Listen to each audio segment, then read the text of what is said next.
नमस्कार बच्चों, मैं मनोज कुमार और मैं आप सभी का आपके अपने YouTube चैनल एजुकेशन प्लस में बहुत बहुत स्वागत करता हूं। तो बच्चों, इस वीडियो में हम बोर्ड एग्ज़ाम 2024 के लिए आने वाले मैथ के पेपर के लिए गणित में बहुत ही अति महत्वपूर्ण बहुविकल्पीय प्रश्न यानी कि MCQ लेकर आए हैं। ये सभी प्रश्न बच्चों बोर्ड एग्ज़ाम की दृष्टि से बहुत ही महत्वपूर्ण हैं, जो कि आपको बोर्ड एग्ज़ाम्स में अच्छे अंक दिलाने में बहुत ही कारगर सिद्ध होंगे। तो शुरू करते हैं आज की ये वीडियो। तो बच्चों, यहाँ पर पहला प्रश्न हमने लिया है, यदि द्विघात बहुपद x² plus a plus 1 x plus b के शून्यक यानी कि हल 2 और -3 है, तब a b और यहाँ पर a और b का हमें यहाँ पर मान ज्ञात करना है कि इसमें बच्चों कौन सा ऑप्शन सही होगा।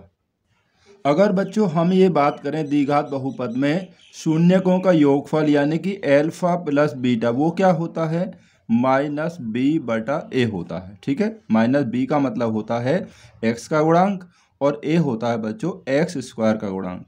तो ये हमें शून्यक दे रखे हैं, तो जोड़ दीजिए 2 + -3 तो बराबर b का मान यहाँ से रखेंगे, तो x का जो गुणांक होगा यहाँ पर a + 1 है। ठीक है ना, x का गुणांक ये है और x² का गुणांक कुछ नहीं है, तो हम 1 ले लेंगे। तो यहाँ पर आप देखेंगे -3 में से 2 गया तो यहाँ -1 बचेगा, तो -a + 1। ठीक है, 1 से कोई मतलब नहीं है, तो यहाँ ये कट जाएगा, माइनस से माइनस कैंसिल हो गया, तो हमारे पास a + 1 = 1, तो a = 1 से 1 कैंसिल हो जाएगा। तो बच्चों a की तो वैल्यू हमें प्राप्त हो गई, यहाँ पर इतनी 0 प्राप्त हो गई। अब हम शून्यकों का गुणनफल निकालें यानी अल्फा बीटा, तो ये होता है बच्चों c/a यानी कि अचर पद बटे x² का गुणांक, और गुणनफल 2 गुणा -3 क्योंकि शून्यक तो दिए हुए हैं, तो c का मान यहाँ पे कितना है b है और बटे a का मान हो गया 1। ठीक है, यहाँ से तो -6 बराबर b/1 तो b हो गया, तो b का मान कितना आ गया बच्चों यहाँ पर -6 आ गया। तो हमारा जो आंसर हो गया कि a बराबर 0 और b बराबर क्या हो जाएगा -6, जहाँ सही होगा वही हमारा ऑप्शन बच्चों यहाँ पर सही है। तो बच्चों आप ध्यान से देखिए यहाँ पर कौन सा ऑप्शन सही होगा। a बराबर 0 और b बराबर -6 जो है ऑप्शन नंबर डी में दिया हुआ है, तो ऑप्शन नंबर डी हमारा यहाँ पर सही है। तो क्वेश्चन नंबर 2 देखेंगे बच्चों, यदि किसी AP के समांतर श्रेणी के प्रथम n पदों का योगफल 3n² + n है तथा सर्वांतर 6 है, तो इसका प्रथम पद होगा। यहाँ पर बच्चों हमें क्या पूछा है, प्रथम पद पूछा है। तो बच्चों आपको ध्यान रखना है, जब n पदों का योगफल दिया है और n बराबर अगर आप 1 रख देंगे तो आपको पहले एक पद का योगफल प्राप्त हो जाएगा। ठीक है नहीं, तो यहाँ पर n का मान 1 रख देंगे +1, तो 3 गुणा 1 + 1 ये कितना आ जाएगा 3 + 1 = 4। तो पहले एक पद का योगफल यहाँ प्राप्त हो जाएगा। तो पहले एक पद का योगफल तो मतलब क्या होता है बच्चों, पहला ही पद होता है, तो पहला पद ही पूछा है तो 4 आ जाएगा। अगर आप n बराबर देखिए यहाँ पर 2 रखेंगे तो हमें 2 पदों का योगफल प्राप्त हो जाएगा, पहले 2 पदों का। तो यहाँ पर रख दीजिए 2 का वर्ग + 2, तो 2 का वर्ग 4 तिया 12 है, 12 + 2 कितना आ जाएगा 14 हो जाएगा। अब आप देखिए यानी कि पहले पद का योगफल प्लस दूसरे पद का योगफल 14 है, पहला पद हमारा 4 आ गया तो बराबर 14 हो गया, तो दूसरा जो पद आएगा 14 - 4 यानी कि 10 हो जाएगा। मैं आपको थोड़ा समझा रहा हूँ, आंसर तो हमारा यही आ गया। देखिए तो यहाँ दूसरा पद 10 आ गया, सर्वांतर 6 दिया है ना। अब देखिए 4 में 6 जोड़ेंगे तो 10 ही तो प्राप्त होगा बच्चों। यानी आपको ध्यान रखना है, जब n पदों का योगफल दिया है तो n बराबर अगर आप 1 रखते हैं तो पहला पद ही आ जाएगा, n बराबर 2 रखते हैं तो 2 पदों का योगफल आ जाएगा, 3 रखते हैं तो पहले 3 पदों का योगफल हमें प्राप्त हो जाएगा। तो यहाँ पर कौन सा ऑप्शन सही होगा बच्चों, यहाँ पर ऑप्शन नंबर जो डी है जिसमें 4 दिया है यही हमारा सही होगा। दूसरी बात आपको ये भी ध्यान रखना है, यदि nवां पद दिया हुआ है तो आपको दिया ना nवां पद ये है, कोई भी इस रूप में दिया हो कि nवां पद है, तो n बराबर 1 रखते हैं तो पहला पद आएगा, 2 रखते हैं तो दूसरा पद आएगा, 3 रखते हैं तो तीसरा पद आपको प्राप्त हो जाएगा। योगफल वाले में n का जितना मान रखेंगे तो उतने ही पदों का योगफल प्राप्त होगा बच्चों। ठीक है, दोनों बातों में अंतर है, ध्यान रखना। क्वेश्चन नंबर 3 देखिए यहाँ पर, कॉस स्क्वायर थीटा बटे साइन स्क्वायर थीटा माइनस 1 बटे साइन स्क्वायर थीटा का यहाँ पर सरल रूप पूछा है। देखिए कॉस बटे साइन बच्चों क्या होता है, कॉस बटे साइन होता है कॉट, तो कॉट स्क्वायर थीटा, और 1 बटे साइन होता है आपका कॉस एक्स, ये हो गया कॉस एक्स स्क्वायर थीटा। ठीक है, अब हम यहाँ पर क्या करेंगे, माइनस कॉमन ले लें, तो इस ये माइनस वाला पहले आ जाएगा, ये हो जाएगा cos x square theta minus ये प्लस का है तो ये आएगा माइनस में, ये होगा कॉट स्क्वायर थीटा। अब बच्चों क्या होता है कि cos x square theta minus cot square theta क्या होता है, 1 होता है, तो इसकी वैल्यू 1 होगी, तो यानी कि -1, तो -1 ही हमारा इसका सरलतम रूप होगा, जो कि ऑप्शन नंबर डी में बच्चों यहाँ पर दिया हुआ है। ऑप्शन डी हमारा यहाँ सही होगा। तो क्वेश्चन नंबर 4 में देखेंगे आप, ये भी बहुत अच्छा प्रश्न है बच्चों, ऐसा क्वेश्चन एग्जाम्स में मोस्टली पूछा जाता है। दिए चित्र में DE समांतर BC है, जो DE है बच्चों ये BC के समांतर है, और हमें AD, AB तथा EC का मान दिया हुआ है, हमें AE का मान बताना है, AE इसका मान बताना है बच्चों हमें। ठीक है, यहाँ DE समांतर है किसके, BC के है। तो देखिए बच्चों ध्यान से आप, DE समांतर है BC के, इसलिए थेल्स प्रमेय से क्या होगा, आधार के समांतर खींची गई रेखा त्रिभुज की शेष दोनों भुजाओं को समान अनुपात में विभाजित करेगी, यानी कि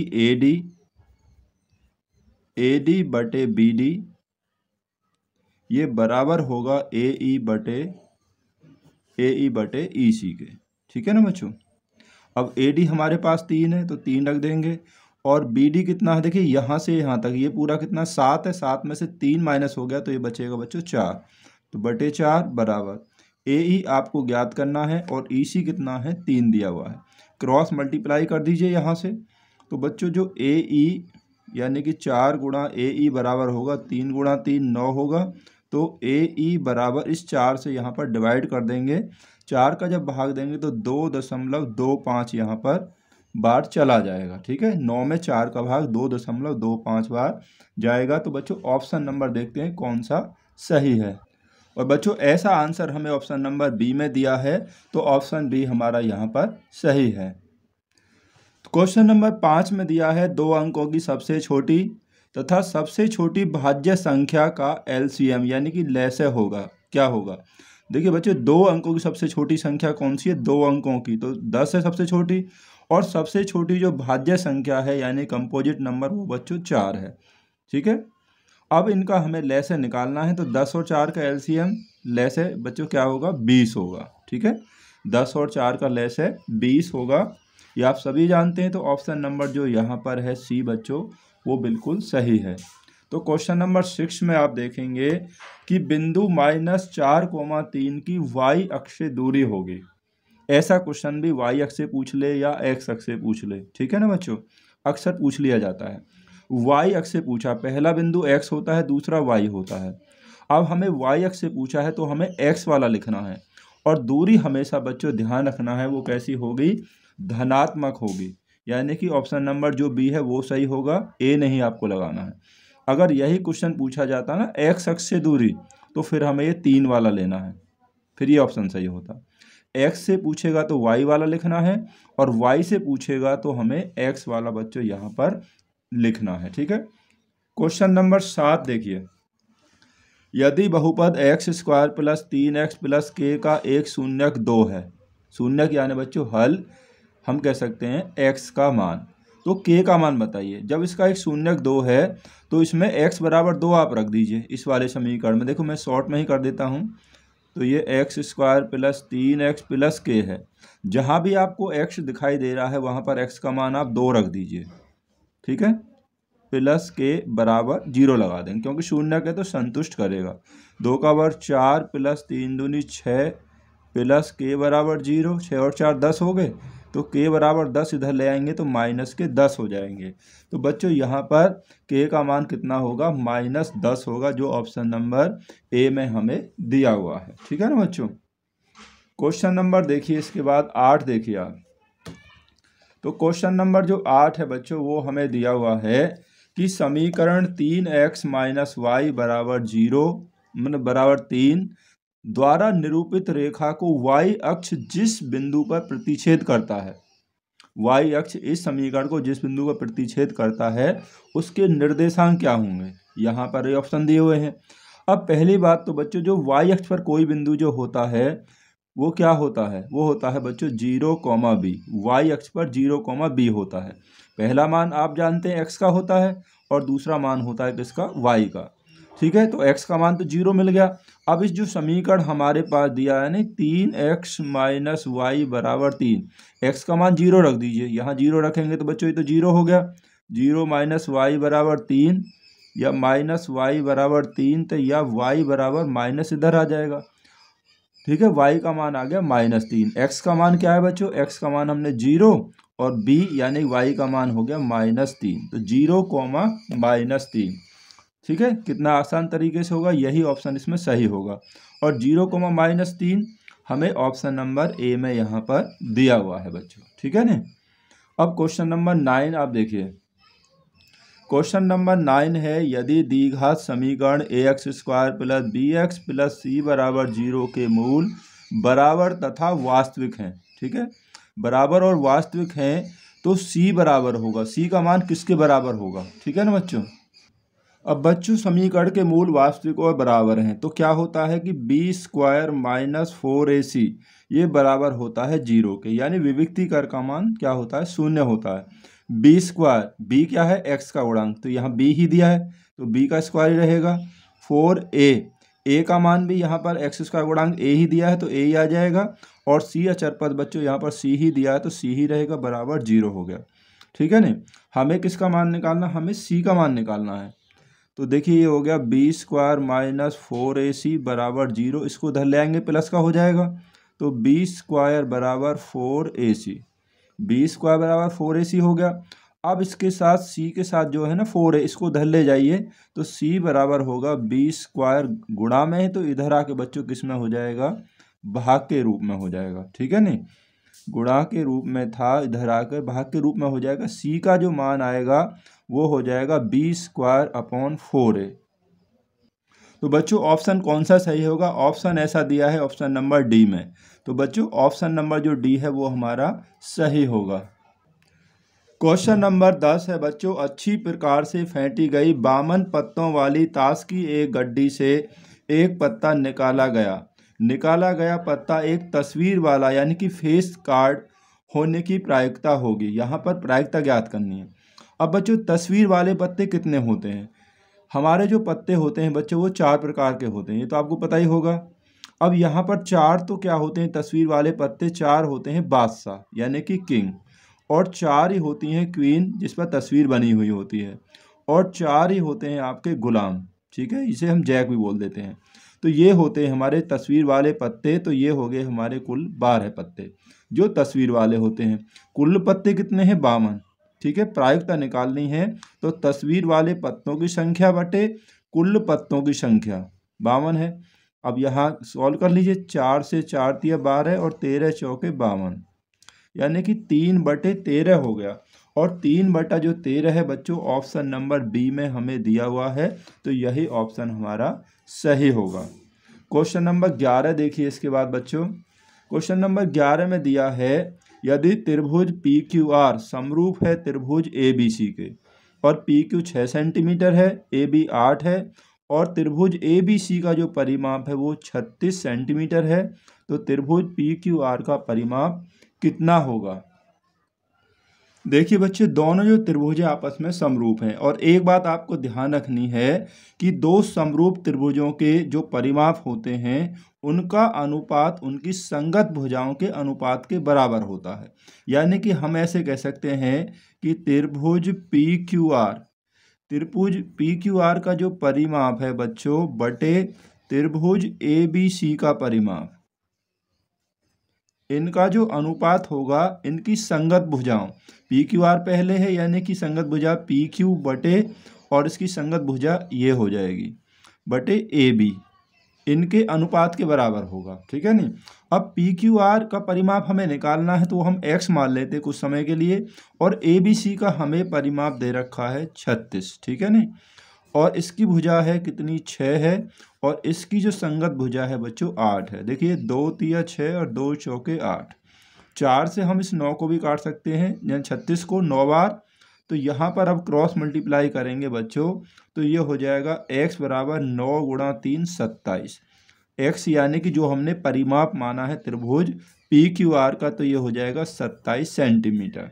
दूसरा एक बात और ध्यान रखना है कि दो समरूप त्रिभुजों के क्षेत्रफलों का अनुपात उनकी संगत भुजाओं के वर्गों के अनुपात के बराबर होता है।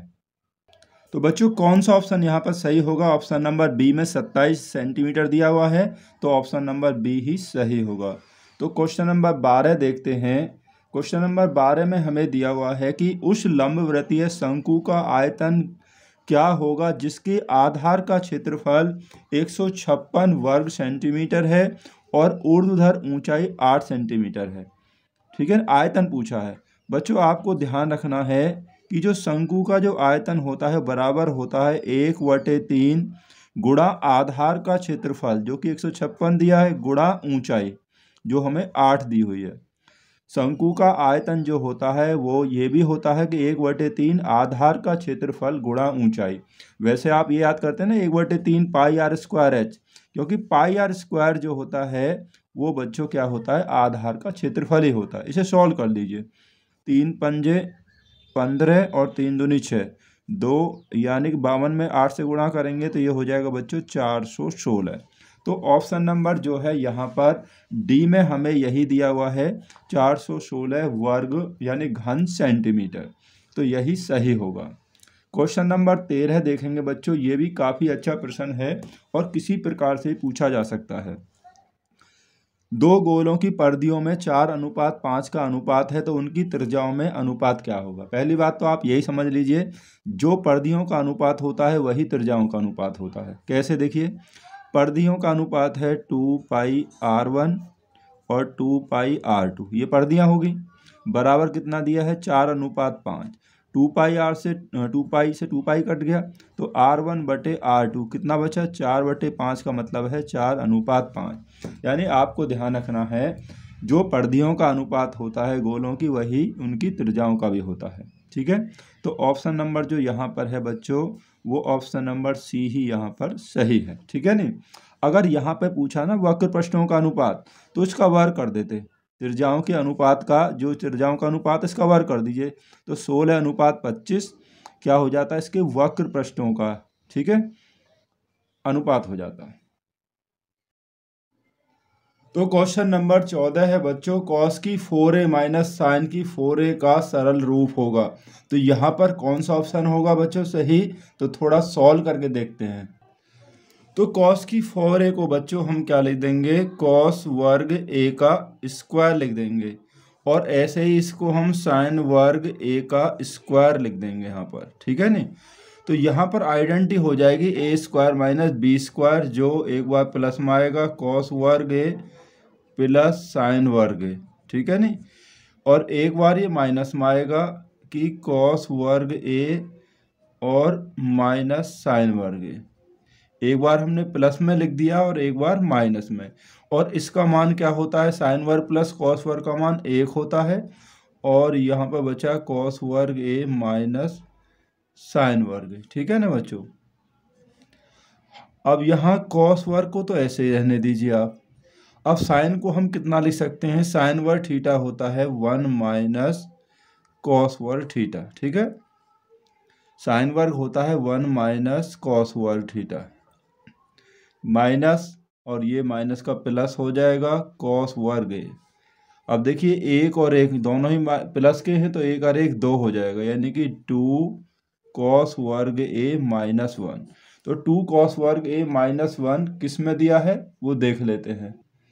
तो ये बच्चों दिया हुआ है हमें ऑप्शन नंबर डी में, तो ऑप्शन नंबर डी यहाँ पर सही होगा। तो क्वेश्चन नंबर 15 देखिए आप, निम्न में कौन एक घटना के घटित होने की प्रायिकता नहीं हो सकती? यहाँ प्रायिकता नहीं की बात कर रहा है। 0.2 हो सकती है, 0.4 ये भी हो सकती है, 0.8 ये भी हो सकती है, 1.6 ये बच्चों नहीं हो सकती। तो ऑप्शन नंबर डी होगा। क्यों नहीं हो सकती है? क्योंकि प्रायिकता जो है कभी भी एक से ज़्यादा नहीं होती है। प्रायिकता का मान हमेशा या तो एक होगा या एक से कम होगा, और प्रायिकता कभी बच्चों कभी भी नेगेटिव में नहीं हो सकती। ठीक है, ये भी आपको ध्यान रखना है। तो क्वेश्चन नंबर 16 देखिए। क्वेश्चन नंबर 16 में हमें दिया हुआ है, दिए चित्र में त्रिज्याखंड OAB का परिमाप है। ये त्रिज्याखंड है जिसका कोण 60 अंश है और ये इसकी त्रिज्या है 7 सेंटीमीटर। तो इसका परिमाप हमें ज्ञात करना है बच्चों।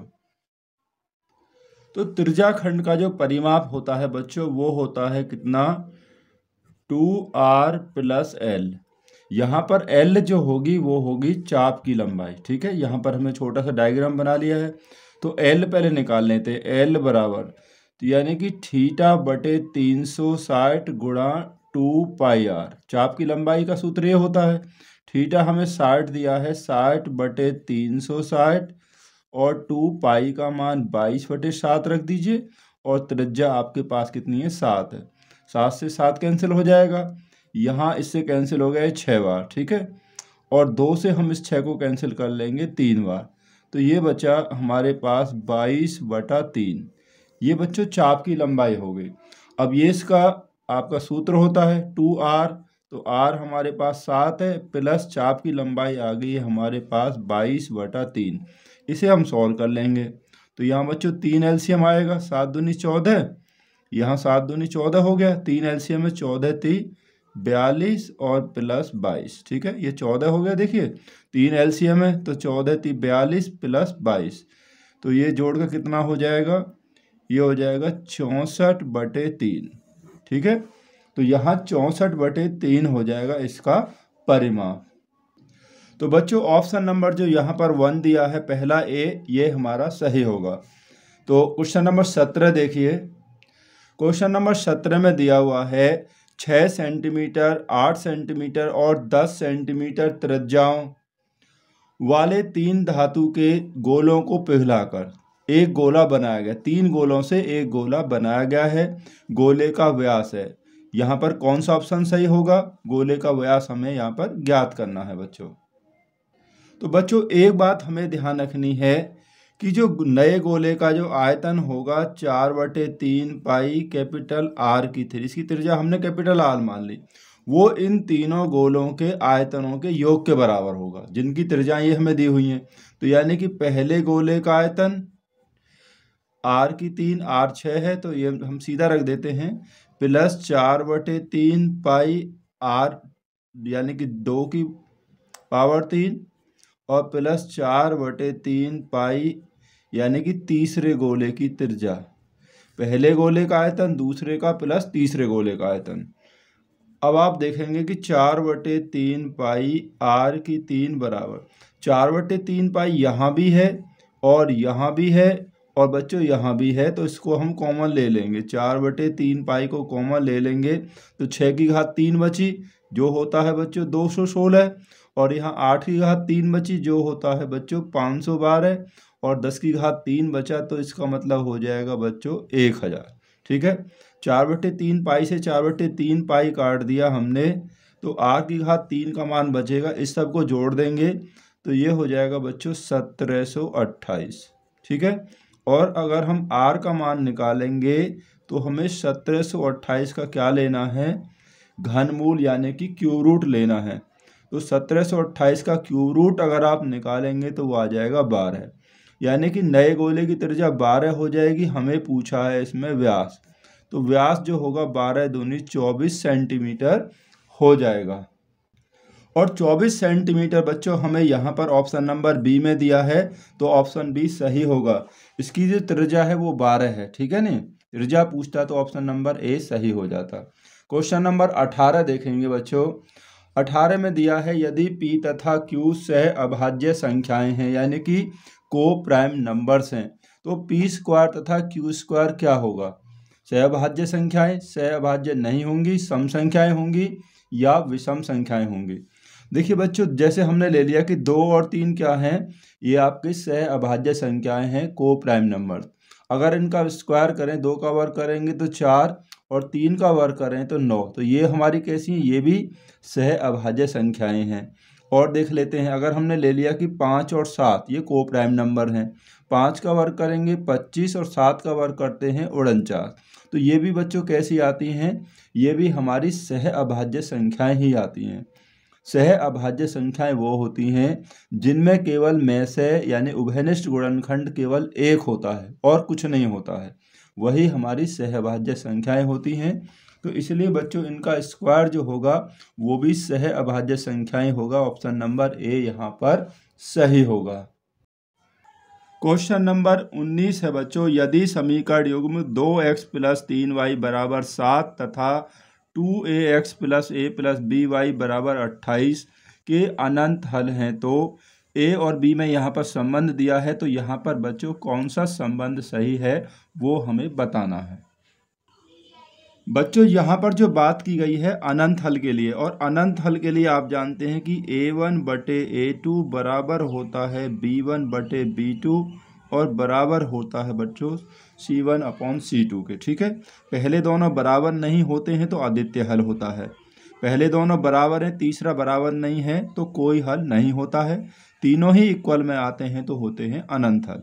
अब देखिए पहला जो है, पहले वन से a1 कितना है 2, आप जानते हैं a2 कितना है यहाँ पर 2a है, बराबर b1 यानी कि y का गुणांक पहले समीकरण में, b2 दूसरे समीकरण में y का गुणांक जो कि a + b है, और c1/c2 कितना 7 और 28 है, 7 और 28 है। पहले समीकरण में a1 यहाँ पर a1 b1 c1 a2 b2 और c2 इस तरीक़ा से होते हैं। ठीक है, 7 एकम 7 7 चौक 28 ये आ गया। अब पहले ही कंडीशन में आप इसको ले लीजिए, पहले दोनों को, 2 से 2 कट जाएगा तो 1/a बराबर यहाँ रखेंगे 1/4 गुणा करेंगे तो a बराबर आ जाएगा 4, a का मान 4 आ गया।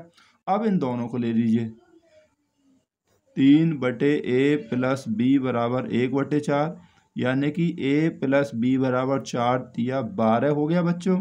अब a का मान तो 4 आ गया तो b बराबर 12 माइनस a का मान 4 है यहाँ से, तो b बराबर कितना आ जाएगा बच्चों 8 आ जाएगा।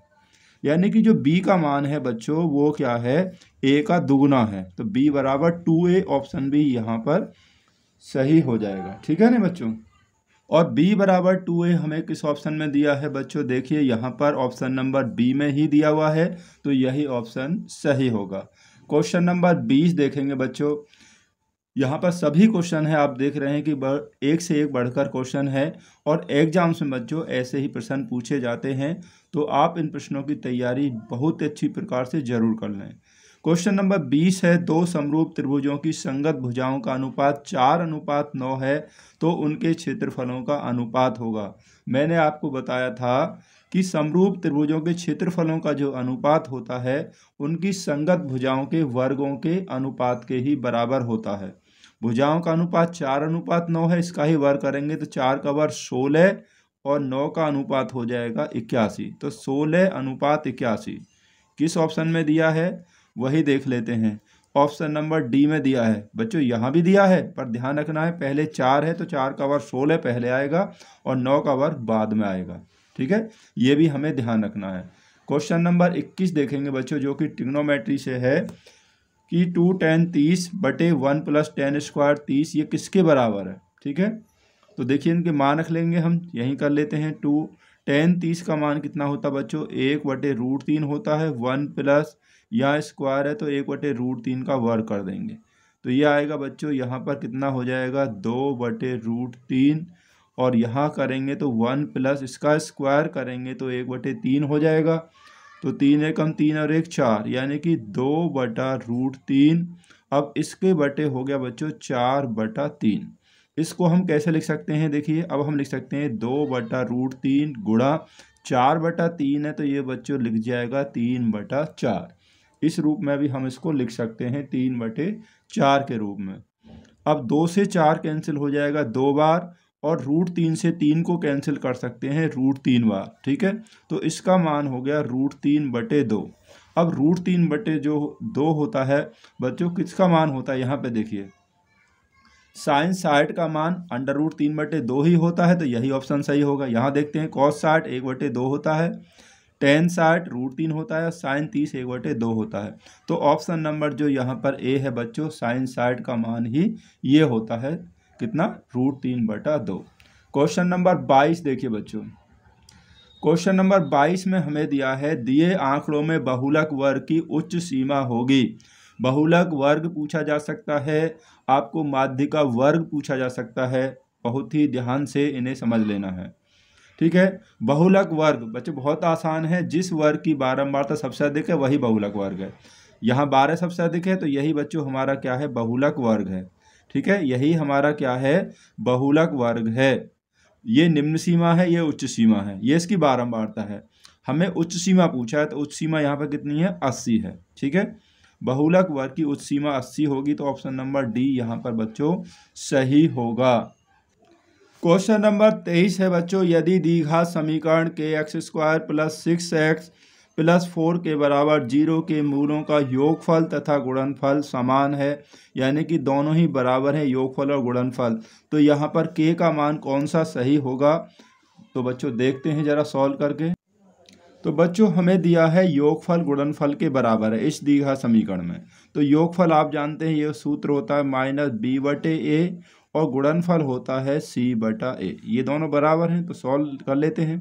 b का मान x का गुणांक कितना है, -6 है, ठीक है, ये माइनस लग गया ना। और a का गुणांक, मतलब a क्या होगा, x² का गुणांक यानी कि k। c अचर पद यानी कि यहाँ पर 4 के दिया है, और a जो है x² का गुणांक यहाँ k ही है। k से हम k को काट लेंगे, तो हमारे पास बचा बच्चों 4 के बराबर -6। तो k का मान निकालना है -6/4, ठीक है। तो 2 तिया 6 और 2 दूनी 4, तो k का मान आ गया 3/2, -3/2, ठीक है। बहुत ही आसान है तो बच्चों। तो -3/2 बच्चों ऑप्शन नंबर किस में दिया हुआ है, ऑप्शन नंबर दिया हुआ है ए में ही दिया है, तो ऑप्शन नंबर ए यहाँ पर सही होगा। क्वेश्चन नंबर 24 देखेंगे बच्चों। क्वेश्चन नंबर 24 है, दिए चित्र में TP और TQ वृत्त की दो स्पर्श रेखाएं हैं। TP और TQ ये स्पर्श रेखाएं हैं, और TQP जो एंगल है, TQP नहीं, ये TQP जो है, TQ और यहाँ पर P ये वाला, ये एंगल हमें 60 अंश दिया है, तो OPQ बताना है। कौन सा, OPQ, ये वाला एंगल बताना है हमें बच्चों, ठीक है। यहाँ पर हमें ये एंगल बताना है, थोड़ा ध्यान से देखिए। यहाँ पर आप देखिए बच्चों, मैंने थोड़ा जूम कर लिया है। जो वृत्त की त्रिज्या है स्पर्श रेखा पर लंब होती है, तो एंगल OQT, ये जो पूरा एंगल है हमारा, ये कितना हो जाएगा बच्चों, ये हो जाएगा 90 डिग्री का, ठीक है। और केवल ये हमें 60 दिया है, ये वाला कौन सा, TQP, ये 60 दिया है, और 90 में से 60 हम घटा देंगे, तो बच्चों ये वाला एंगल, ठीक है, कौन सा, OQP, ये हमारे पास आ जाएगा कितना, ये 30 अंश आपको प्राप्त हो जाएगा बच्चों। ये 30 अंश आ गया। अब वृत्त की जो त्रिज्याएं बराबर होती हैं, तो OQ बराबर होगी OP, OQ बराबर होगा OP के। जब ये वाला कोण 30 अंश है, तो ये वाला कोण भी क्या आ जाएगा बच्चों, 30 अंश ही आ जाएगा, क्योंकि क्या होता है, त्रिभुज में बराबर भुजाओं के सम्मुख कोण भी बराबर होते हैं। OQ बराबर है OP के, तो ये वाला जो कोण होगा, ये जो है OQP बराबर होगा OPQ के। तो ऑप्शन नंबर यहाँ पर कौन सा सही हो जाएगा बच्चों, 30 अंश दिया है, ऑप्शन नंबर यहाँ पर बी में दिया है, तो यही हमारा ऑप्शन सही होगा बच्चों, ठीक है। तो इसके बाद देखिए क्वेश्चन नंबर 25, ठीक है। तो क्वेश्चन नंबर 25 हमें दिया हुआ है, किसी पूर्णांक m के लिए प्रत्येक सम पूर्णांक का रूप होगा, सम पूर्णांक की बात कर रहा है, सम पूर्णांक का रूप होगा m, m+1, 2m या 2m+1। तो बच्चों इस प्रश्न का जो आंसर है वो आपको मुझे कमेंट करके बताना है, और मुझे उम्मीद है कि आप इसका आंसर अवश्य ही जानते होंगे। तो मिलते हैं आपसे अगली वीडियो में। वीडियो कैसी लगी हमें ज़रूर बताएं। वीडियो देखने के लिए आप सभी का बहुत बहुत धन्यवाद।